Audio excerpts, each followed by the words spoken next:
Coming up on this week's The Late Apex, we talk all things news with GTR, new race room content, ACC gets an update for console, Sam even has a bit of a chat to a pro driver as well, and of course, the Apex Racing UK Open Day.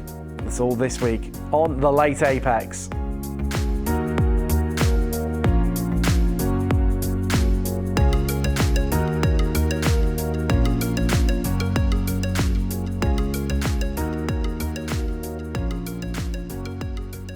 Hello and welcome to this week's episode. Sam, we've got a lot to get through this week. Should we just delve straight in and I think talk about RaceRoom, WTCR content. It's only new liveries. Is it really worth it? Yeah, so there's been an update where we've now got all the 2022 cars. However, just a few months ago, RaceRoom also entered all the 2021 cars, which are the same. But we've got the new liveries, at least. And so obviously, of course, if you didn't already buy the 2021 pack, absolutely worth it. I believe it is £16 in order to get the this new content. Yeah, £16.94. And that will get you all the cars for the current roster of World TCR machinery. And yeah, we've also got the livery as well. But if you've already got the 2021 pack, maybe it's optional. Yeah, I mean, obviously previously they had the Hyundai Elantra, which was new content per se, but liveries, I don't know. Is it worth it? Maybe, maybe not.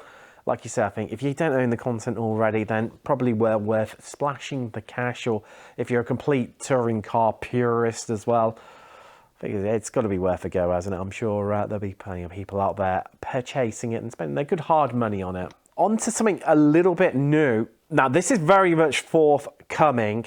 GTR Revival, the successor to GTR2, has been announced. It's going to be powered by the Unreal 5 engine. And, of course, Ian Bell, who was of Slightly Mad Studios, has created his own Mildly Annoyed Studios, MAS. Just to confuse things, you know, slight play on names there. But could be interesting, very long way off. You know, it's looking at the latter part of 2024. So we're talking realistically 2 years away here, Sam, aren't we? Yeah, and believe it or not, the images that we got on the screen as well, this is GTR2 content. It is going to look better than this, guys. But it's interesting that Ian or certainly the developers of the game, some big talk coming out of it. I mean, they are really, you know, pushing for, you know, groundbreaking graphics. They're talking about it being potentially a new generation of sim racing content.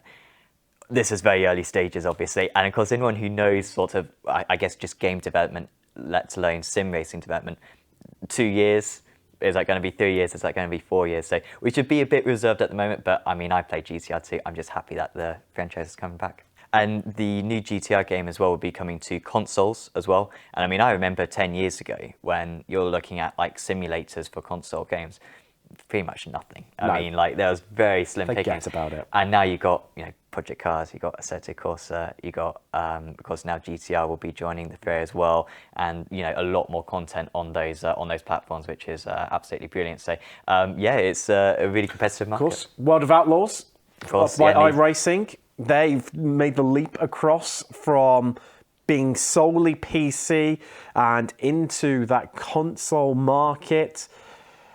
I tell you what, like you say, Sam, it's a really good time to be alive right now for sim racing, more that side, and on the console market. And sticking with that console side, Assetto Corsa Competizione, to give it this nice Italian ringing name, version 1.8. It's made its way across onto the console now. I was having a bit of a look on Reddit during the past few weeks, and there's starting to be quite a few memes being generated about the slowness of how Assetto Corsa Competizione gives the updates to PC, and then the console users are starting to feel a bit left behind, a bit afterthought. They have to wait a fair old while to be able to get that content coming across. Yes, so this new content should mean that we've got a new physics engine, so that will change the tyre model as well, which is, of course, very positive news for that. And they've also now got through this update, they can now release the Challengers Pack and the American Track Pack, which includes a bunch of GT3 cars, also includes Watkins Glen, Indianapolis, and COTA as well. So that all becomes available now for console players, and that was being held back because they didn't have the 1.8 version. So that will now be added, and I believe you can buy all that stuff, I think, for £27 in total. The 2 packs are sold separately, but it's very reasonably priced. I mean, we're used to iRacing, Tim, honestly, where it's, you know, yes. you get a car and a track for that cost. Now, on this, we've got, I believe, 5 cars, and 3 tracks. That's a lot of content. There is, yeah. I'm really happy. Watkins Glen, my personal favourite. Love that place. Glad to see that come across to ACC. And yeah, as you mentioned, the Audi R8, LMS GT3 Evo 2, the BMW M2 CS Racing, so that's something that's completely off, separate by itself. The Challenge Evo version of the Ferrari 488 GT3, the Lamborghini Huracan Super Trevero Evo 2, Porsche Cup GT3, and obviously the newer version. iRacing oddly got ahead of the Assetto Corsa on that one. That was a little bit of a scoop for them. And as you mentioned, Watkins COTA into Indy. Now we're talking about the Apex Racing Open Day. It was an absolutely brilliant event. We're just going to check out a few highlight videos from the day.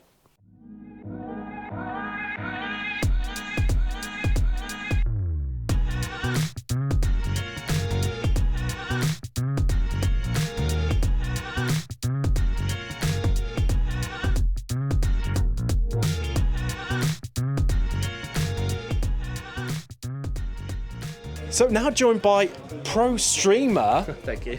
David Sampson. Welcome up. How are you finding it today? Yeah, really good. I'm solidly impressed. Bunch of nice people, nice setup, and it's just what I love. So it's been nice to just hang out and experience it this close. So yeah, the rigs, the wheels, the pedals, it's an experience. Okay, so what do you hope to get from today's event? Seeing as my rig isn't as high tech as these, I think that would be quite fun to try it. But definitely some of the people like Tom I haven't met before, but I've raced with him, and it was quite interesting to come and meet them. To those that are just starting out in sim racing, what would be your advice? Yeah, I mean, first off, you've got to enjoy it. Got to enjoy yourself. Like, the reason everybody gets involved into this is because, you know, they want to have fun. It's a hobby, you know, racing, it's a good time. All right, I've just grabbed one of the drivers that are going to be competing today. What's your name? Where are you from? I'm Yohann from Bristol. From Bristol. How far was that? What was the journey? I came via New Street. It took like 5.5 hours on the train, so I came last night. I like that. That's passion. I love that. I love it. What do you think about the facility? Do you think it's cool? It's more than cool. I don't know from where you take the money, but nice. It's good stuff, to be honest. I'm really impressed. It's really impressive.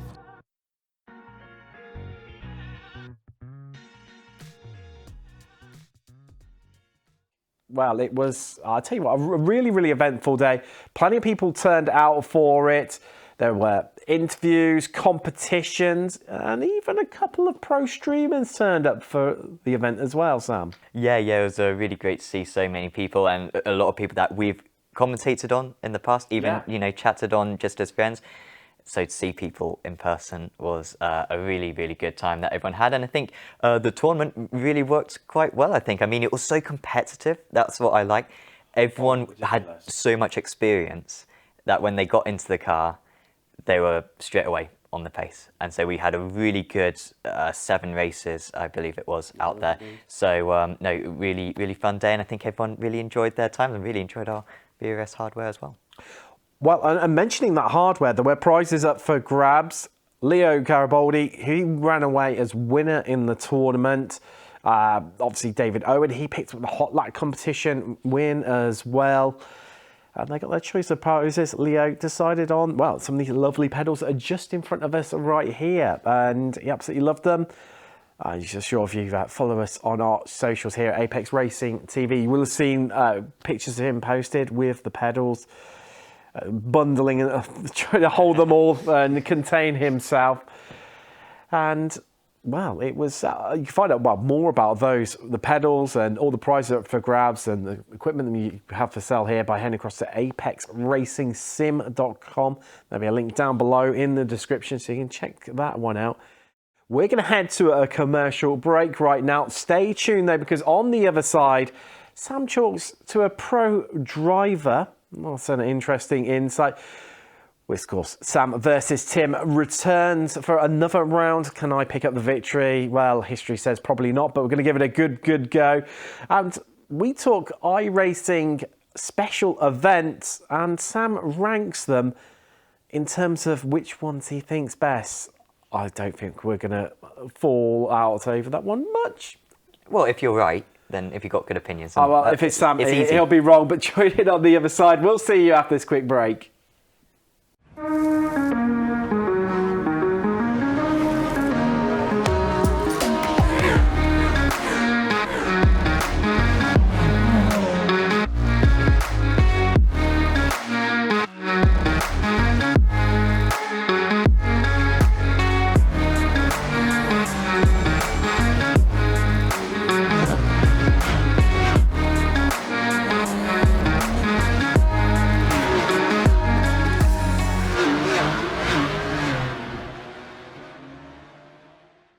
Hello, welcome back, and in this half of the show, Sam has a bit of a chat to a pro driver. We rank the iRacing special events, and of course Sam versus Tim returns. Sam, you've had a bit of a chat to someone. Who have you been talking to this week then? Well, we've got a new driver here at the Sim Centre. We have got Yohann Harth joining us at Apex Racing team, and I sat down earlier in the week to have a chat with him. So Yohann, welcome to the Apex Racing Sim Centre. How have you found it so far? I mean, what are the benefits of living so close to all the guys? Well, I came here already a few times, but it's really the first time I stay for a long period, and I've got to say, one of the huge benefits over obviously seeing your teammates in person, that's just being able to disconnect completely from sim racing. Of course, the flats are not too far, but it takes some effort if you really don't want to drive. You can just stay in the flat, so it's really beneficial for your practice. When you're practicing, it's only focusing on practice and nothing else. You've got no distraction.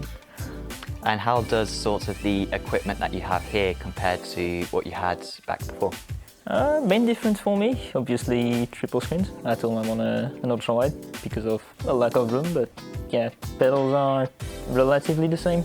Obviously VRS compared to the single screens, which are, I gotta say, the VRS are much better, especially on the brakes. It's a huge difference. It's a world of difference. And yeah, the wheel, exact same, and then the rim I've got a Fanatec converted at home. It's obviously a big difference compared to the VRS rim that we've got here. What are sort of your main kind of aspirations when it comes to sim racing over the next few years? I mean, what is sort of the big goal that you're working towards at the moment? Well, big goal, just like everybody, being the best at what you're doing. That's the main goal. Really, I wouldn't be doing it if I didn't believe I had it in me. So that's what I'm going to be working towards in the last couple of years. If we can reach the top before I stop, that would be the ultimate goal. Definitely. And we've got Petit Le Mans coming up in the next week or so. How do you feel about that event, and do you think it's sort of different to the other special events in any sort of way? It's a completely different rate compared to the other special events. That's not really about your pace. Of course, you need a bit of pace to compete at the front, but traffic management is pretty much everything in the race. Being at the front to control what you're doing in traffic, and then being smart in traffic, that's going to be the big difference in the race, the difference maker. Absolutely. And how does it take to build a good setup when it comes to Petit Le Mans? Is there anything in particular that you really need to be looking out for when you're dialing the car? A good setup, as I said, pace is not ultimately the big thing in this race, so if you can trust the car, that's really all you need. Other races like Daytona, of course, Watkins, you might try to trim out the car as much as possible, but Petit Le Mans, even if you have to add a little bit of extra wing to be comfortable with the car, I think that's one of the few tracks where you're going to do it. It's great to have you at the Sim Centre, Yohann, and best of luck for the future. Thank you. Well, Sam, I'll tell you what, interesting your catch-up with Yohann there, and some of the things that say, obviously you mentioned about Petit Le Mans, that's coming up. It's one of the iRacing special events, one of the numerous ones they hold throughout the year. It's LMP2s, GT3s. that you've been away creating your own little list of which series, well, sort of the special events that is, you think is the best. You've ranked them. Are we going to fall out here? Well, let's find out. Should we have a take a little look through the list? Yeah, this is the definitive list of best to worst iRacing special events. I'd love to hear you all agree with me in the comments, so I'm sure everyone will do that. We'd love that. But this is, at least for me, the ones that I enjoy most, the ones that I look forward to most. So obviously Watkins Glen is the best one. It's the best one. 6 hours, nice sprint format. Now, I have one disagreement with the Watkins Glen one, Sam. Because I love that track so much, I don't think it's long enough. I think the event should be longer. I'd happily do it 12, 24 hours of Watkins Glen. No. Pair of drivers, 3 hours each. You want to have more laps at the end. That's perfect. It's like a good meal where you want more food at the end. I think that's a good analogy anyway. If you say endurance, everybody thinks Le Mans 24 hour. Well, yeah, part of the Triple Crown with the Daytona 500. You've got obviously Monaco Grand Prix in amongst that too. And somehow, Sam, you found a way to rank it 6th. It should be up here, Sam. Well, okay, I'll break this down. The problem is the track's not very good. That's the issue with Le Mans. It's dull. Long straight, come on, let's just get the straight over and done with. Oh, a little bit of a chicane. It's not worth it, Tim, it's not worth it. It's too long. Get rid of the straights and make an S's section like Suzuka. If you just had S's like Suzuka all the way down there, all the way down the Mulsanne, demolish it all. Lovely stuff right there. Now, the bottom one, the one that I did not even question this. I will go as far as say I did not even question this. Really? Daytona 24 hours. It's awful. Okay, number one, we've established this. 24-hour events. They're not worth it. Why have an event that long? Sam. Number two, Daytona's an awful circuit. To drive around, Wow. it is so dull. If you get the practice, if you have the effort to, put in the practice into like Daytona 24, all credit to you, because my God, Tim, I get so bored with that so quickly. Just why do we do it? It's absolute rubbish. Sam, there is a motor from a VRS Direct Force Pro racing wheel in front of me. I'm tempted to pick that up, as heavy as that is, and launch that at you right now. It's Daytona, the 24 hours, it's classic, great racing, and you found a way to rate it 12. Yeah. It's Also, a rubbish circuit. It's an awful circuit, awful circuit. No one can deny that. No good corner. Can you name me a good corner at Daytona, Tim? I can name 13 of them, Sam. Oh, really? I can, yeah. Really? You think that little the bus- left-hander okay, the onto bus the stop. oval is a good corner, is it, Tim? It's not top tier, but then not every corner can be. But, just nailing it through the bus. Okay, so you're catching someone. Oh, the bus stop's worth it then, is it, Tim? Just get rid of the rest of the circuit, shall we? No, you're in an LMP2, okay, multi-class strategy, you've got some GT3, so actually you're catching your competitor ahead of you. They get held up a little bit, you absolutely nail it through that, and you catch them in the slipstream, do them round the outside into turn one. What a feeling. What, down the 1.5 kilometres, flat out section you got before? What actually happens, Tim, you get close, you have to wait behind, you get a good exit, and then you just pass them on the banking. It's all about the mind so punt. dull. It's so boring, is Daytona 24 hours. It should be scrapped in the sim world, at least, probably real life as well. Rolex, just cut your funding. It's not worth it, guys. And just get rid of it. Just get rid of it, Tim. You need to learn the Paul Busby mind punt. That's what you need to learn. And also marketing advice there from Sam Fitzpatrick. Rolex, save your money. Sponsor the Late Apex show. That's there you more go. worth it. Yes, Yeah, okay. That is the only saving redemption I've got for you. And talking of saving redemptions, I think it's time for another round of Sam v Tim, isn't it? Yes. And if you've not caught the previous episode, it's been a bit of a whitewash so far this season. You're 2-0 up. I embarrassed myself in the first round, and we're back again with corner names. They're going to be thrown up on the screen. We've got to try and guess the tracks based on that. And they're progressively going to start with the hardest corner names, so make it a little bit weirder, and then get easier as the track names come up, and to make it a bit easier for us, and hopefully we can identify them from that. We're going to be the first person to shout it out and get it right. It's going to be the winner of that round. 5 rounds. Well, the form book says you should win this one. Yeah, I'm you not really need to feeling come too back. good coming. I need a strong event. Can I do it? I think let's find. Should we find out? Let's find out. I'm excited about this one. I think this is going to be a good, fun game. Wow. Here we go. Here we go. Right. Let's see. So the mid or high. Oh, Sam! Damn you! No. So here comes the rest of them. Yes. Let's say, I'm confident. I'm confident, Tim. Yeah, I'm feeling the good about carousel, this of course. At the rolling start line. You know what? I think the keyhole, they do get progressively easier as they go down. The keyhole was the only one I would knew from that one. Here we go. Suzuka. Casio Triangle, come on. My favourite track Yeah, as well. I know. Straight in there. Snake, done. your favourite set of corners. You were only saying earlier how you absolutely love that place. It's 1-1. Okay, Come best on. of 5. You start This is getting, important. yeah, Suzuka. we're going to Here we start go. leaning forward. This is going to get, Brands Hatch? yeah. It might not be though. I mean, there might be other Clarks, so you may want to put in a guess.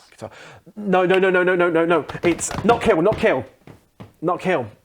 Oh, it is. It's not kill. Oh, I went too early. Oh, yes. 2-1 up, Is there Sam. even a Clark at Brands Hatch? I Yes, might be there making is. it up. There is. Snedston.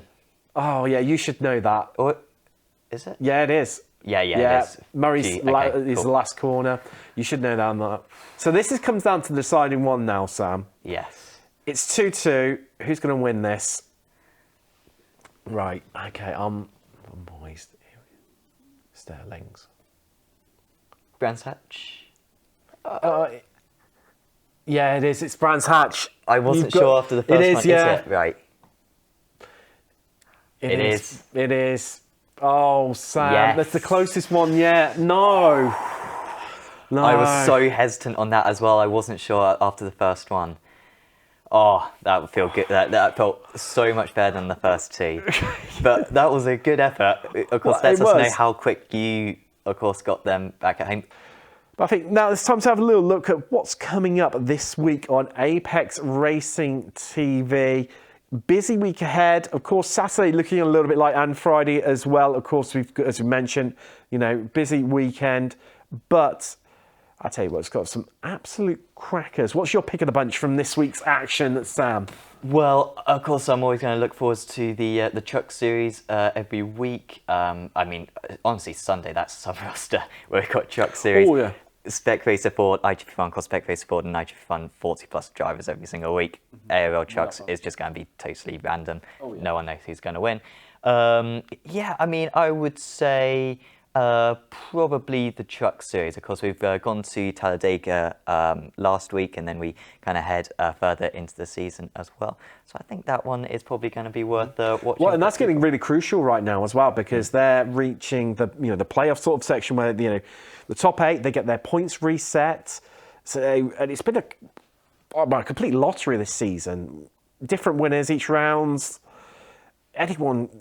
People out of contention. We covered it last week on the late Apex as well, didn't we? Where there's so many people out of contention who need to pull their socks up and to get themselves up inside that top 8. It's going to be a few people lose out, and it's going to become Albers are going to be out, and they're going to be sharpened. Well, that's all we've got time for this week. Thanks very much for joining myself, Tim Cox, with Sam Fitzpatrick. If you want to get involved in the show with suggestions, contributions, and just let us know how you're enjoying it and how you get on in various challenges that we put up, you can head across to the Apex Racing TV Discord. There's a link down below for that. Likewise, hit the subscribe button to say live with up to date with all the notifications of when we go live here at the channel. Let's make sure you don't miss out on any in action. Drop a like, good thumbs up from the pair of us. But wow, thanks very much for joining us, and we'll see you in a week's time on The Late Apex.